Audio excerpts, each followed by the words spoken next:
It is unfortunate that so many of us are programmed by our culture to exclude people. Good religion teaches that we are all one people.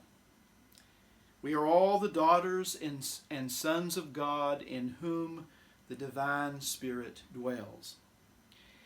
And while there are many people who are completely unaware that the divine presence resides in them and is the source of their very existence, it is nevertheless true.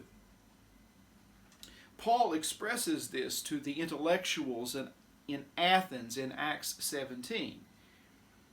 He claims that in God we all live, move, and have our being, or have our existence. For as Paul says, we are all God's offspring. Good religion will help people become aware that we are all united to God and to one another, for we all bear God's image. In a healthy religious community, we learn how to include people. Good religion facilitates the process that Paul calls the renewing of our minds, which leads to real transformation individually and personally, as well as communally and collectively. If a religious community perpetuates the restrictions and prejudices and divisions of our culture, then it is not healthy.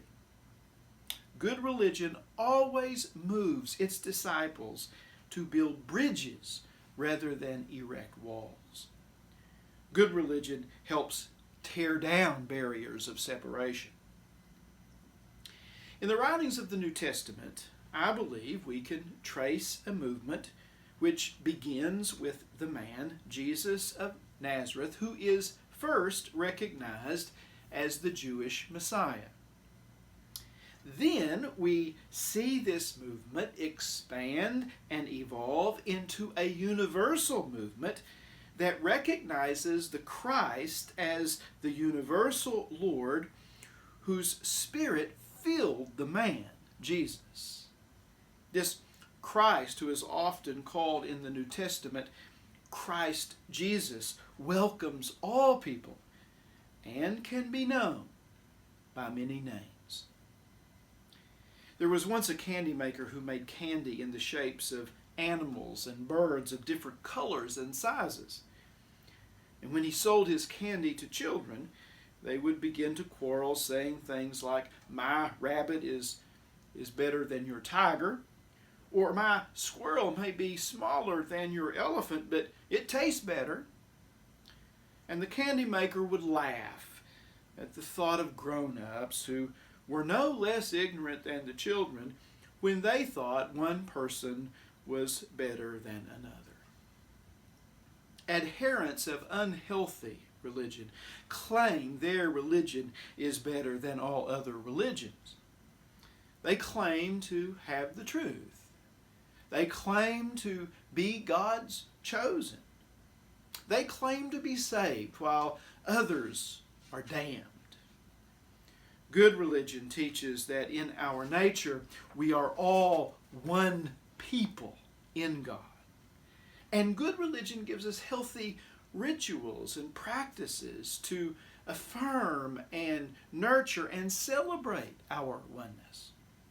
Good religion teaches that we are all family and that we all belong.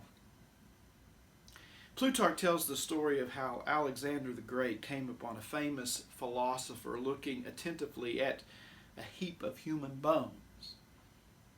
"What are you looking for?" asked Alexander. "Something that I cannot find," said the philosopher. "And what is that?" "The difference between your father's bones and the bones of his slaves."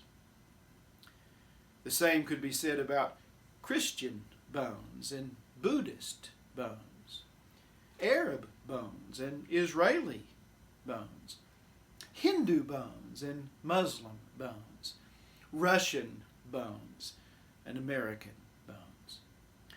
good religion will help us see that there is no difference, even when the bones are clothed in flesh.